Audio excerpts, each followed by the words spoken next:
Hello, everyone. I would like to welcome you today to our Big 10 Wellness Series. The title of this webinar is going to be Breathwork as a Stress Reliever.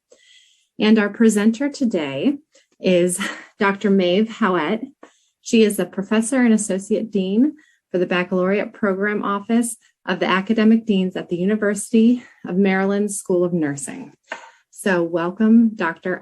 Howett. Thank you so much, Kate, and welcome everyone to this really remarkable series about wellness that we have undertaken. I am honored to be presenting today on one of the simplest, not very technical, easy ways for us to communicate to our students and to our patients, a way to control stress, as we have heard, such a critical part of wellness, that we understand stress and think about it in our lives and how we're going to manage it. So our objectives for today are pretty simple. We're going to deal with these three things: general understanding about why we need strategies to manage stress, and we've heard about that in some of the prior webinars. And then today, we're also going to have a new skill for our toolkit that we'll use with our students, our colleagues, our patients. And we're going to have an opportunity to practice a little bit of breath work today, too. So I want to give you a little context for why this is an important subject area. Our contemporary life has really changed in the last 20 years. With the flood of information that comes to us through our different technologies and media sources, we are overwhelmed by the pace of life. Patients are describing for us that they don't have a handle on how quickly life is moving for them, and we're seeing more anxiety, depression, panic attacks. From our students who are describing it to us as they come into nursing school, and also among our patients. So on top of this sort of acute stress that happens when you have to take an exam in nursing school, or you have to deal with delivering bad news to a family, that's the acute stress that you deal with day to day. But there's also an underlying chronic stress that accompanies contemporary life today. Then on top of that, you overlay COVID over the last 2 years, and people are describing more and more symptoms of stress. And certainly if you're in one of the helping professions, that can be quite exacerbated by burnout, fatigue, compassion fatigue. Every day hearing about people's troubles leads to all kinds of needs to manage your own personal stress. So stress feels different for different people, but certainly we all share some common symptoms because of the way our brain receives signals. And so right away, when we're dealing with a stressful event, our brain sends signals to our adrenals, to our muscles, to our heart, and we get that sense of fight or flight. There's a rapid dilation of pupils, glucose going out to all our muscles. Maybe you have a sense that your heart is racing. It actually is speeding up. And in that moment, you tend to take quick, shallow breaths. And that is because your nervous system is responding to the stress as though you are under some acute threat. So remember, that's that sympathetic nervous system that's kicking in and saying, we're in trouble.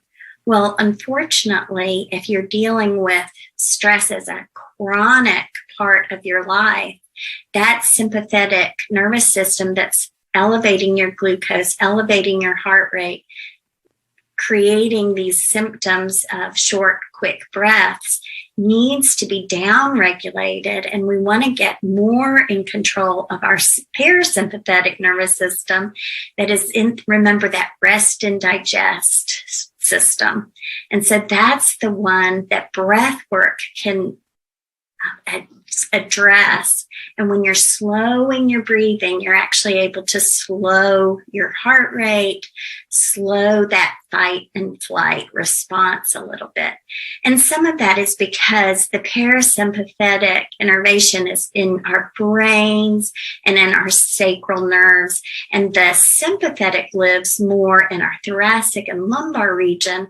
And so all that ganglionic activity can work together, and we can say to the parasympathetic system, I'm going to walk more slowly.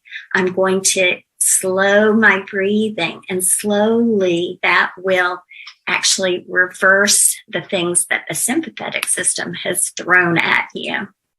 So we can't control all of the things that cause us stress in our lives. There's a lot that's out of our control. And so we want to talk to our students and our patients about short-term solutions. They're about to go in and take a test. They're about to go sit in the dentist chair. They're about to have their chemotherapy. So in the short term, we can have them do some breath work exercises. We can intervene as though this is a first aid approach. So we're just going to put a Band-Aid on the thing that is out of control for them right in this minute, and they can control their breathing. So we can teach them a breath strategy just to get through the next episode of their life. The long-term solution is really what we want to eventually be able to teach people and to use ourselves, because that's the one that is going to really create moving toward a meditative state, and we'll get much more. We can't control how contemporary life has changed, but we can get some long-term solution. So no one really can live without a long-term solution for managing the kind of chronic stress that we see. Everyone needs to have some of these tips and tricks in their toolbox so that they're able to do not just the emergency first aid, but really have a long-term plan for how they're going to manage stress in their life. And this one is so easy. You don't need any fancy equipment. It doesn't mean, you can't do it. Everyone has access to it. You don't have to be an athlete. So it doesn't need to be complicated. I think that's one of the first messages we want to share with our patients and students, is that unlike some other things, this can be very simple. It's always accessible to you, and it needn't be confusing. There's a lot of literature about the different ways to use breath work. Sometimes it is used to energize, maybe rapid breaths to clear brain fog or to heat up muscles. You'll see that sometimes used. The Navy SEALs have a box breathing method that they use, and that's widely popular. There's lots of information about how to do this, but all we need to share with our patients is one way, and that one way may be enough. If they're very interested in the subject, you can certainly add more, but we want to get to them to the point where they experience some stress relief. So we're not going to use those energizing breaths. We're going to use the calming breaths.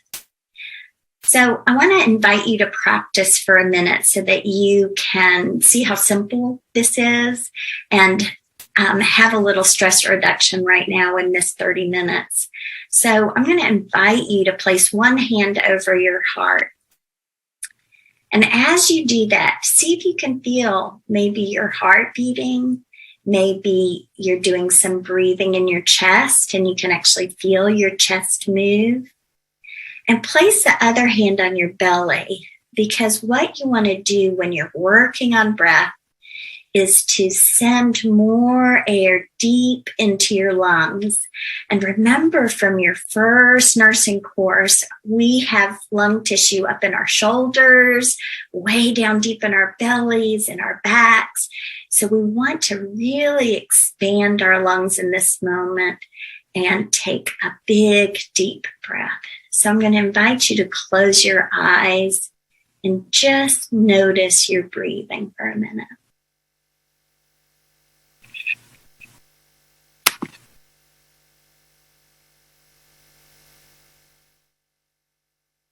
So as you stay in the quiet, let your breath begin to slow a little. And I'm going to invite you to make your inhale 4 counts. Our normal pace is about 2 to 3 counts. And so what we're doing is extending our inhale just a tiny bit. So that might mean you count for 4 as you inhale. And then at the top of this big inhale, hold your breath for 1. And then exhale slowly for 5 counts, extending the exhale a little longer than your inhale. And then repeat that. 1, 2, 3, 4. Hold for 1. Exhale. 1, 2, 3, 4, 5. And continue in that noticing and quiet. And now take your hands to your lap. See if you can continue this slow breathing, slowly opening your eyes, and continue that 4, 1, 5. Some people might imagine that 4, 1, 5 as a climb.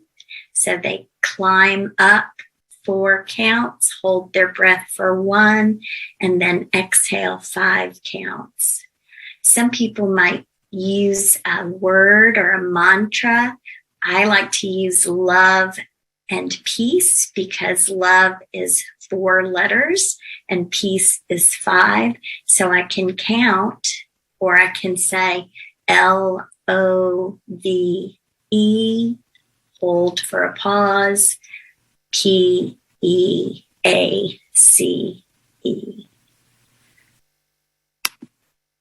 So this is a great short-term rescue. You probably are already feeling your heart rate slow a little bit. Wonderful for acute stress. There's some literature that suggests that you should do at least 4 cycles. But as we teach this to our patients, we can encourage them to do longer or shorter. Sometimes you'll hear somebody say, oh, it made me feel a little air hungry, and they can certainly shorten it. The idea is to not get to the point where you feel air hungry, but just that you're extending your inhale and exhale. So it works beautifully for acute stress. But what we want to eventually have our patients and students understand is it's a wonderful strategy for chronic stress. So they might move to where they're adding a meditation period. There are lots of apps for meditation. These days you can find them for free and use your phone or your computer to add something like that where you're sitting in quiet, using your breath as a way to access that meditative state. You might want to set a timer. It's surprising how hard you think you've done this for a really long time, and actually not much time has gone by at all. So begin with 5 minutes, then extend that. Maybe you can get up to 20 minutes of slow breathing a day. There's great evidence that people who sit in a meditative state have healthier brains, experience more joy, experience less stress and anxiety and depression. Some people find it helpful to add a visual focus or a mantra, and we're going to talk about that a little bit. But this is the way we can have people understand that they have control over that chronic stress they're experiencing. So let's talk about meditation. It's really just sitting quietly.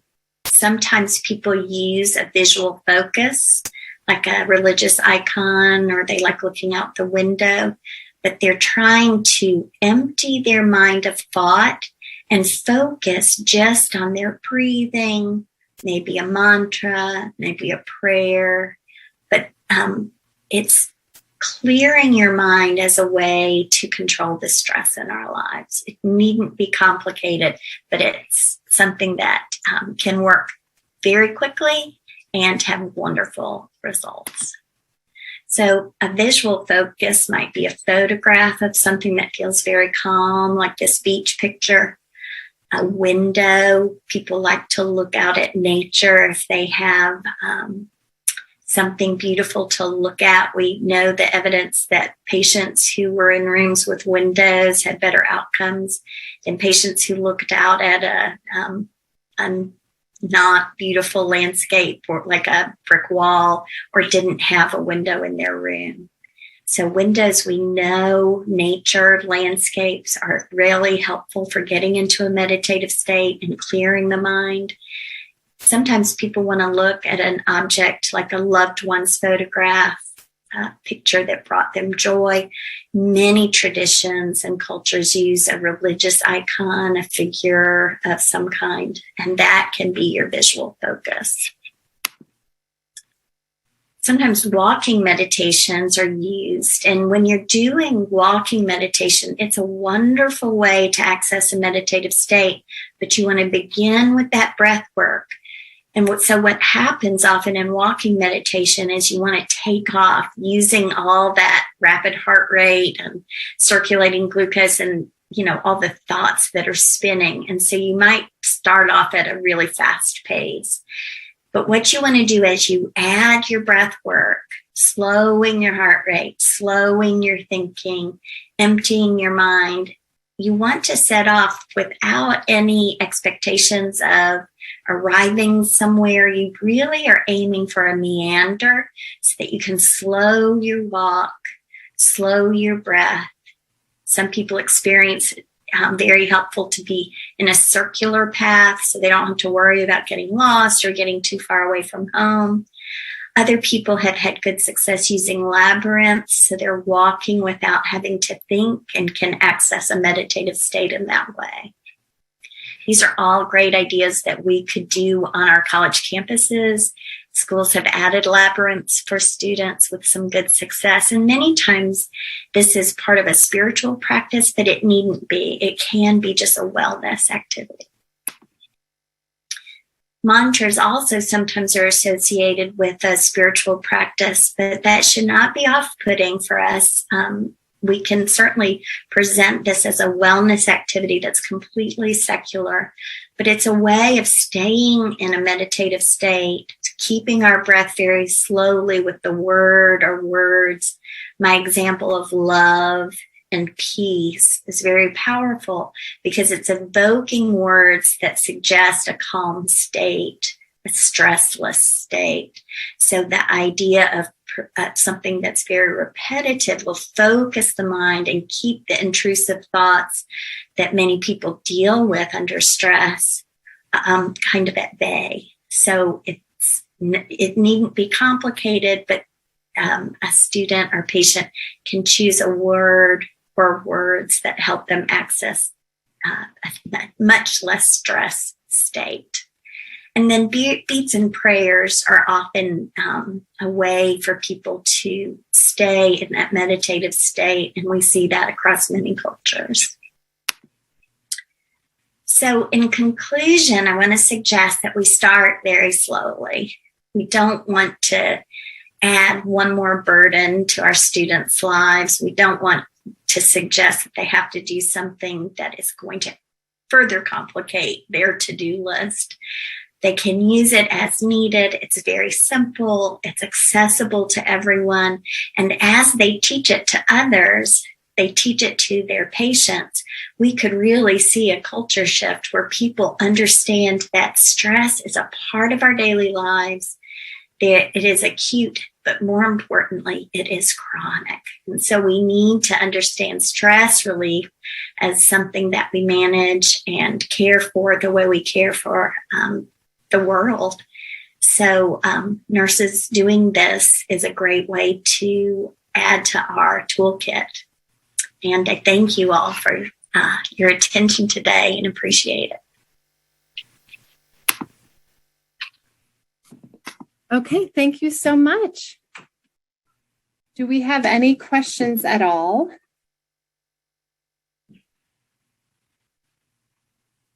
I don't see anything in the Q&A right now, but let's see if we have some come through.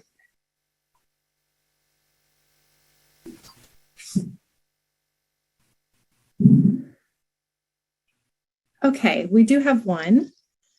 Do you view meditation as something that is free of thought or releasing your thoughts as they come? That's a great question.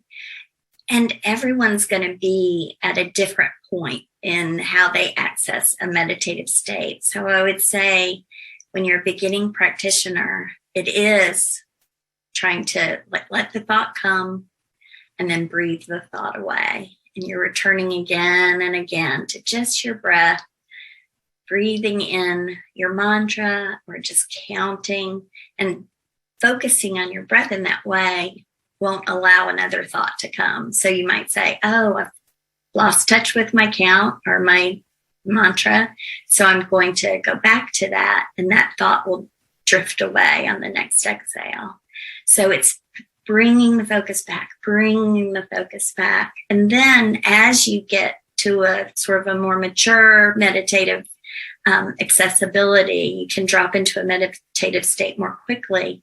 You might find that you no longer need to count or to use a mantra, and you can sit pretty much without intrusive thoughts for a period of time. And you can extend that period of time as you practice. And then, of course, the great meditators have found that sitting in such stillness meant that they needed a little yoga to stretch their muscles and sit more comfortably in a meditative state. So we saw practices like yoga become established.